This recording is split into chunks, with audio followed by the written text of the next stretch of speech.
Well, hello there, guys. How are you doing? I hope you are having a great day. I know that I'm having a great day because even though I'm several days late to the party, I finally have the time to talk about and break down the newest Metroid Prime 4 trailer. This awesome new footage dropped just this past week. Like I said, a few days ago.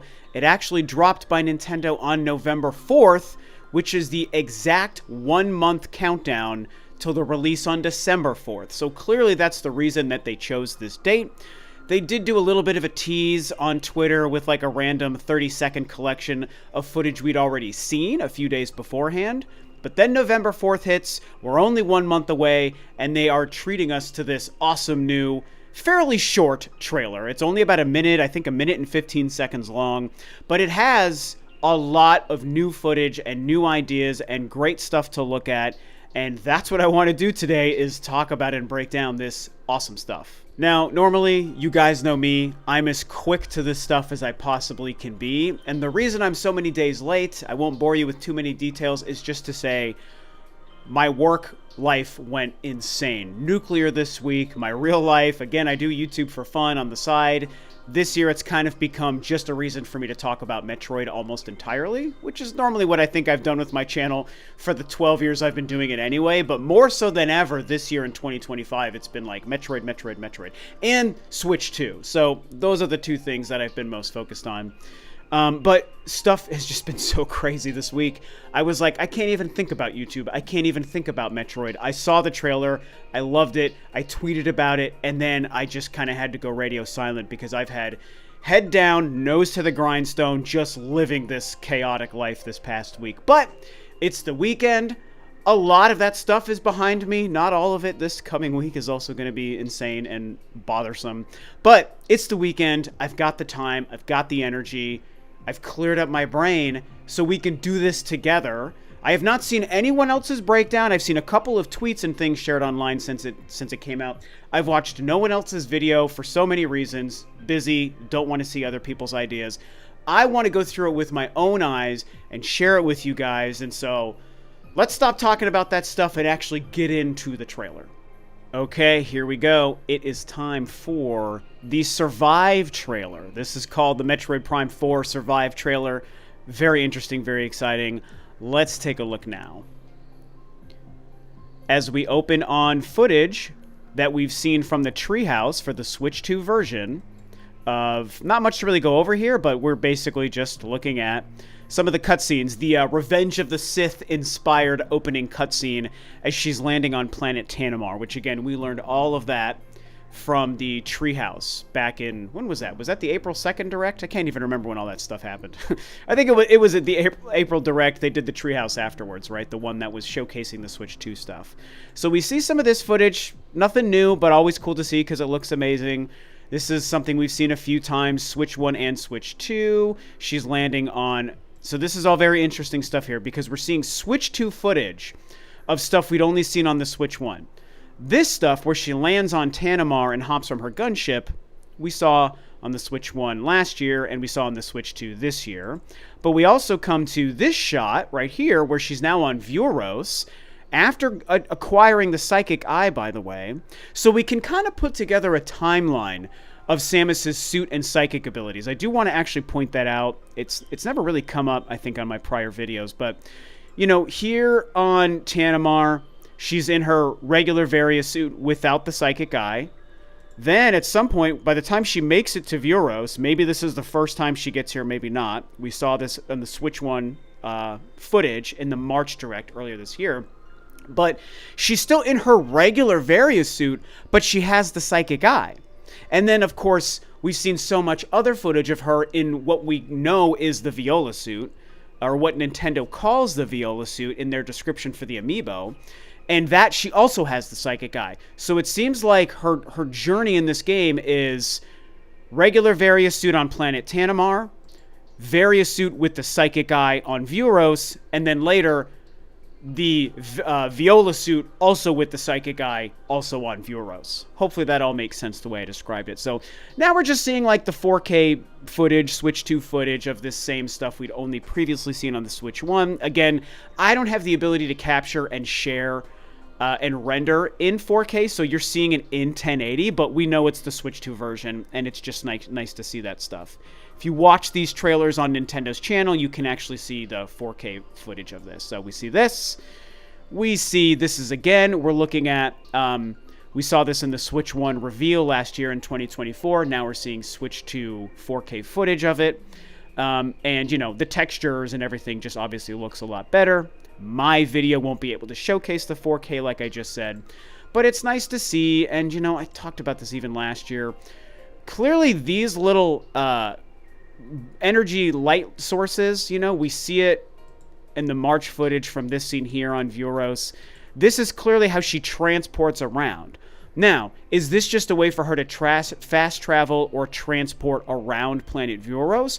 Or do they somehow indicate, this is part of a theory I have, nothing I can say concretely, but it's just part of what I think is a possibility in this game. Maybe each time she goes through one of these, she's even traveling through a different point in time. Because obviously the time travel possibility in this game is very real. It's a theory I've talked about since the get-go. Other people have also been talking about it in the year since the reveal.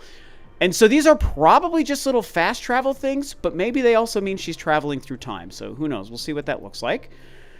We get to there. Now we get to footage we saw in the Viola bike last trailer from a few weeks ago. We've seen this kind of, these rocky towers and spires and stuff, and we can see the track here that we've seen her riding the bike on. And we saw this clip, but we're going to cut to this amazing shot. Holy frickin' smokes. What a great visage of her probably arriving in this area for the first time, just a guess, but given that we're seeing her stand up from her iconic landing pose, and we're seeing kind of a cinematic shot of her, you know, here, we're going to get to that next one. It just, clearly this area, I assume, she's also in a regular Various suit, so let's point that out. She's not wearing the Viola suit.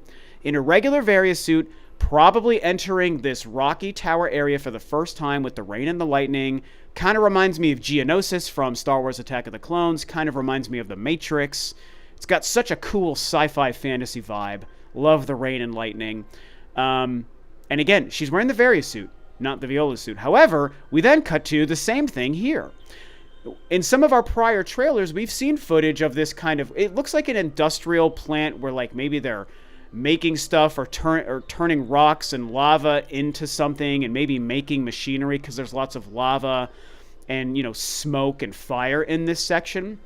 I do believe what we took away from the last trailer with the bike, that's all inside of these towers, right? So we've got, let me see here. We've got this area where we're just like inside of this fire area. And then I think this is inside of these towers. So that's what I think. And it has to be noted here, whoops, she is, as far as my colorblind eyes can see, she's wearing the Viola suit. And you can tell because of the lights and stuff on the back. So here she is in the Viola suit, looking great. So at one point she gets here in the Various suit. Another point she's in the Viola suit. So clearly this happens after that. Then we come to this. We've got I can't tell if this is another one of those little transport energy little things, or maybe she received an item here. This is, part of me initially was like, is this where she gets the Viola suit? And this is the first time she's actually going to get into a fight after getting it. But if you go and look at the footage from the March trailer this year, the Switch 1 trailer, it showed the kind of big machine that kind of gives her the Viola suit. And it looks nothing like this room. So maybe she was just talking to a Lemorne, like the ghost or the spirit of a Lemorne here. Maybe she just transported into this room or time traveled into this room. Maybe she just acquired a different upgrade or a new power or ability that we can't tell by looking at this shot. But this light means something back here. Looks like it's almost like a computer module or something, right? So she might have been talking to a Lemorne. These are all options I think happened here, but she's in her Various suit. She's about to get into a fight. This shot here, okay, worth noting. She's clearly like blinded by the light out here. I'm assuming this is the first time she enters the desert area, because that's what this is the desert. And in some of the footage from the last trailer where she's riding the bike, we can see, yes, it's a big, open, vast desert, and a lot of people try to complain about that, blah, blah, blah, blah, blah. But there are some buildings and structures and things that we've seen in the background of that footage, including these kind of flat, like, platforms. So I'm wondering if this is, and you can also, by the way, let's take a look at the map up here. It looks like this is carved out as like it's a little, what am I trying to describe this as? Like, this is where you just enter the desert. See the way it kind of looks almost like a peninsula or something? Even though clearly that's not what it is. And, you can see what she's looking at ahead of her. This thing in the background, this flat little platform, you can see it shown up here on the map too. So I think this whole section is like, this is where you enter into the desert, or one of the entry points to the desert, maybe for the first time because of the way she's shielding herself from the light. So that's what that is. We've seen this footage of her walking across the snowy platform. All right, we got to talk about this because this is something I did see the internet talking about on Twitter. Okay, so this thing, there is some discussion, because we already know Sylux is in this game, who is a hunter introduced in Metroid Prime Hunters for the Nintendo DS in, that's 2005 or 6. I want to say 2006. Because I think 2005 was Pinball and 2006 was Hunters, but I might have those reversed. I'll have to check. Either way, it was a DS game released after Metroid Prime 2 came out in the GameCube. It introduced all the bounty hunters, including Sylux. We know Sylux is in this game. This guy, some people have discussed, who really know their Metroid lore, credit to them, said, is this another hunter known as Candon, who has the ability to turn into this little worm-like bug critter and crawl around? That was something, if you're playing online, that's an ability you can use if you're playing as Candon, or when you go and actually fight him within the campaign for Hunters, he also does that when you're trying to defeat him, and that's his, like, special ability. And, if you look close up at what that form of Candon looks like, and you compare it to this and the way this thing slithers around real quick, maybe that's what it is, but I don't really think that's what it is. If you look at the general shape, and I'm colorblind, so I can't talk about the color comparisons. So forgive me, I got to leave that part out of it. They look like they're the same color to me, but I could be wrong. So outside of the color thing, you've got a colorblind Metroid fan talking about this, okay? The shape, the length, the way the body has its separation, the lack of tail on this compared to Candon. While it looks similar, and maybe they changed Candon's design for Metroid Prime 4, I'm going to go with it's just a regular, different kind of bug enemy, because there's a lot of bug enemies in Metroid Prime 4 we've seen, and maybe that's what it is. I would be stoked to learn that this somehow is Candon, and maybe you have to chase Candon in his bug form until you finally reach the room where you actually fight him as a boss, or a mini-boss, or a sub-boss. That would be dope. It would also mean other hunters are very likely in this game. I love the idea, but I'm just being realistic. Myself as a Metroid fan, and one who is, again, colorblind, so I can't talk about how similar this thing is in color to Candon. The similarity is there in terms of just scampering around as a little bug, but I just don't think that's what it is. I think it's just another random new enemy. I've never seen this in any other prior Metroid Prime game, so I don't know what this thing is. Maybe it's Candon. My current feeling is it's not Candon. So we see that.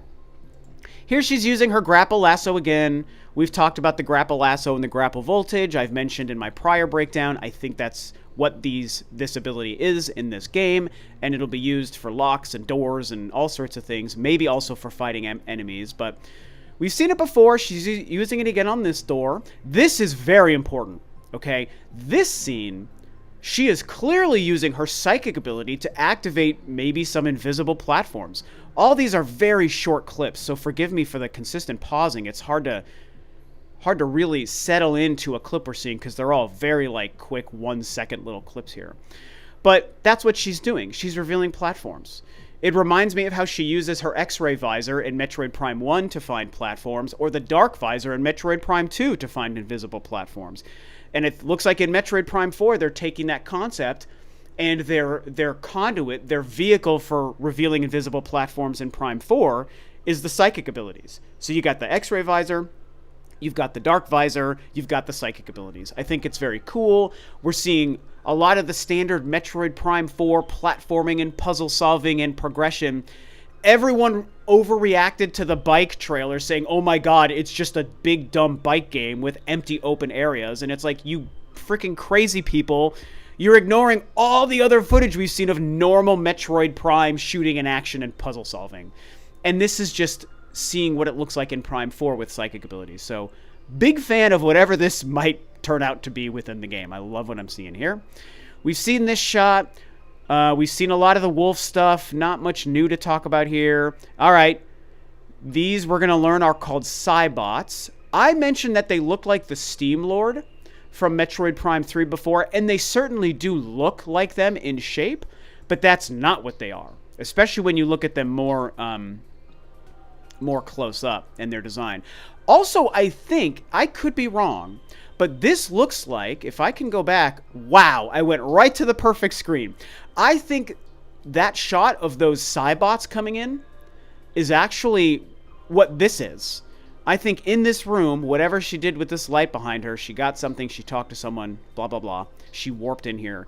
And then she's in here, and then this thing opens up, and she's prepared for a battle. And I think this door opening up actually cuts to this, where these Cybots are coming in. I could be wrong, but doesn't it kind of look like that might be what's happening? I think they're the same scene, just cut separately within this trailer. Also, these Cybots, this was something I missed when I talked about these things looking like the Steam Lord. I never noticed on the key art for this game that you can see these things below Samus in the background. So clearly these things represent some sort of guardian or protection to Lemorn technology, new upgrades, the Viola suit, the Viola bike, other upgrades we don't even yet know about, things we're going to discover in the game. My prediction is they represent some sort of guardian technology. They are technology, robots, created and designed to protect things. I don't know why they give me not just random aggressors, not something Sylux is sending after Samus. They, to me, feel like indigenous robots and technology to Vuros, to this area you're in, that are meant to guard or protect something. And as Samus travels this area, fights and destroys enemies, finds new upgrades and weapons and suits and things, that these things are trying to guard and protect that. We'll see if I'm right or wrong. That's just the vibe they give me in this trailer. So here we go. God, again, everything is so damned quick. These clips, it's like they didn't want us to break this thing down. Oh my god, come on, please. I don't do this on YouTube, so that's why I can't stop it the way YouTube. It's my darn Windows Media Player. Come on. It's that darn shot. Where is it? I'm so sorry, guys. Anyway, we see just all those Cybots lined up. It's right there. Here we see the enemies. These guys I talked about like last year. These remind me of the what are they called? The Reptilicus enemies from Metroid Prime 3 found on Brio. That's what these things look like. More wolves. And here we get, I'm telling you guys, I'm sticking to it until we have this game in our hands. People pushed back. Psychic scanning. She's using her psychic ability to scan here. I've gone at length over why I think it's psychic scanning and not just an extra animation added to Prime 4. Because all the Tanimar scanning she does, she's not lifting up her hand. We've only seen her doing this after she has the psychic eye on her helmet. So she's psychic scanning, in my personal opinion. This is where we learn they're called Cybots. Mechanoid, Cybot Soldier, basic model of Lemorn-made Cybot battle android. So it's Lemorn technology, again, per my own theory. And they're called Cybots Battle Android, and it cuts off before we get any more text. But it's nice to kind of see some more scanning to read and get some lore and see when she's scanning an enemy what these Cybots actually are. So that's what gives us the name Cybot. This is new to Metroid and Metroid Prime. As far as I know, and I know a lot of my Metroid lore and history and everything, especially the Prime games, but this is all brand new to the series. So very cool. This is Abarax. We've seen the boss fight. So this is a great shot. There's something very cool that happens here. We've got 3 of these enemies that, again, to me, look like new versions of the Reptilicus enemies. There's one on the wall back here, and these 2 guys. She's going to fire a missile, and this guy knocks it into... He's doing it right here. I'll play it again. She shoots a missile, and this guy like slaps that bastard away, and it blows up this little thing here. It's really, really cool. Boom! See what he did?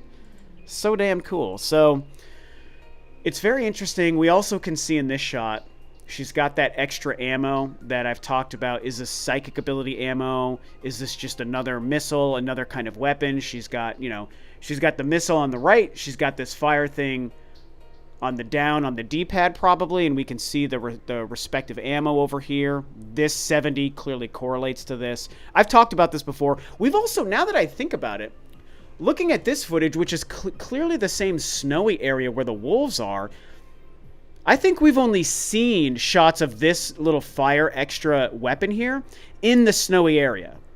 I don't know if that means much, but I'm just noticing that and pointing that out. Now, here we go. Everyone's favorite bike. Everyone wants to cry. Okay, this is a great shot. Okay, I'll let it play and then I'll come back very quick. So this is, if you notice, I like this because she's riding on this thing. We've seen her riding the bike on these platforms. And this whole area opens up as she goes, which is very cool. We can see this track, this kind of trail, and it goes off past in the distance, at the end of the horizon of this track. And what's flippin' nuts about this, you guys, if I can get, okay, if you can see it, there's another bike up here. There's a Viola bike up here, and there's also one way down here at the end. She's gonna drive by this bike. So there's more than one bike. She's got one bike that's associated with the suit she has, but there's a lot of bikes in this area. So you clearly get the bike in this rocky tower, rainy lightning area of Euros. You get the bike here clearly because they're manufacturing them. There's two of them in the shot, and this rail is it's like a monorail that's transporting them somewhere. Or my theory is this track is a way to, while on the bike, you probably ride to the end here where the horizon is, and maybe it's a way to travel. The bike will jump up and attach itself with Samus on it, and this becomes a track, just like we have those tracks in Metroid Prime 3 on Skytown on the planet Elysia, where she uses her grapple and she travels across those rails, to jump from platform to platform. Maybe this is the same version, and as long as you're on the bike, you ride to the end of this, and you're going to attach to this rail, and it's going to carry you to some other section. I mean, look at what happens. It cuts off again before we see much. They really don't want us diving too deep on this. But I think you can ride to the end and then jump onto this track, and maybe it'll carry you somewhere else. Here's the other bike at the end. Very interesting stuff there. Now, Viola bike stuff. Here I want to focus on the tower in the background. Two things. One, this is also visible in the key art. You can see this thing way in the background. Two, we also saw towers like this in the prior footage that revealed the bike in the desert, but that footage didn't show this force field around it. See how this has a force field around it? So here's my theory about these towers and this force field. If you remember from a recent video I made about Metroid, we talked about the translation for the Japanese page for Metroid Prime 4, where they mentioned something, and it was translated to English via Google Translate. It was translated to use the Viola bike to travel Vuros or whatever. I'm paraphrasing. And it said something about shattering ores. Shattering ore, as in a mineral or a material, like you're mining for ore. So use this to shatter ore to get access to new areas. So this is a crazy theory, and I'm only kind of believing that I'm right here. But what if breaking this weird barrier around these towers within the desert, or maybe even other areas, is the equivalent to quote-unquote shattering ore? And as you find ways, in whatever way the game wants you to break the barrier around these towers, does that then make available to you a new area in the game and on the planet Vuros? Just throwing that out there, man. It's just, I'm putting pieces together based on very limited information we have. But I just have to wonder. We've seen these towers without the force field. Here we're seeing it with the force field. We learned last month about this concept of shattering ore, specifically with the Viola bike, to get access to new areas. I mean, I don't know. Maybe I'm wrong, but this tower, and specifically this force field, it just feels like it means something to me, man. And so, yeah, that's my theory on that. The Akira bike slide, the Psylux showdown, we've seen all this before, and we're over. So again, you know, I'll even stop here and let us kind of stare again at the Kier. I know I've shown it to you before. Here we've got the Cybots on the left and right behind her, just standing at attention, ready to go. We can see Lemorn characters. These, I believe, are the statues and not living Lemorn that we've seen in prior trailers as well. But we see them back there behind her. And then to the bottom left, this to me looks like that flat little place within the desert that I pointed out before when she first arrives there. Can I find it quick enough? How good am I here? Here. That looks like, look at this platform here, right? And then look at the platform on the bottom left. I don't know. This is clearly the desert back there behind her, and I just wonder if that flat platform is the same as this. And then more importantly, on the right is the tower we were just looking at. They're not showing us a force field around this tower in this thing here, but clearly these towers and the force field we saw around it in the prior shot is all very important, right? The force field back here. I'm putting the pieces together. We're shattering ores on the bike. It's just, that's what adds up to me. So, I think that's everything I have to say about this minute and 15-second trailer right now. So, leave it to me to find, I don't know, 20, 25, 30 minutes worth of stuff to talk about for a minute-long trailer about Metroid Prime 4, man. But that's how excited I am. That's just how much I have to take away from every single little half-second shot that they gave us. It's just great new drip feeding of information. It gets me extremely excited. And I even tried to talk super fast in that breakdown because I was like, I know I'm going to make this long. It's just 60 seconds worth of footage, but I'm going to somehow make this 40 minutes if I'm not careful.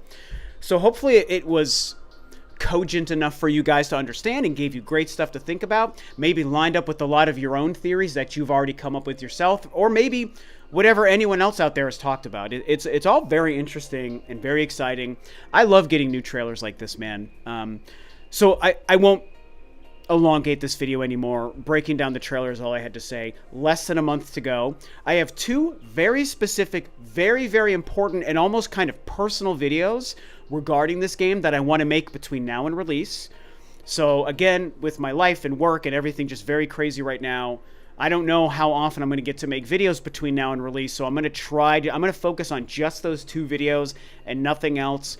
Maybe get one out 2 weeks before the game releases, and then the other one out the week before the game releases, and I think they'll be good and helpful, and everyone will really enjoy them. And if something happens, and maybe if my life calms down, I'll be able to kind of make videos a little bit more often this next few weeks, and not have to just talk about Metroid.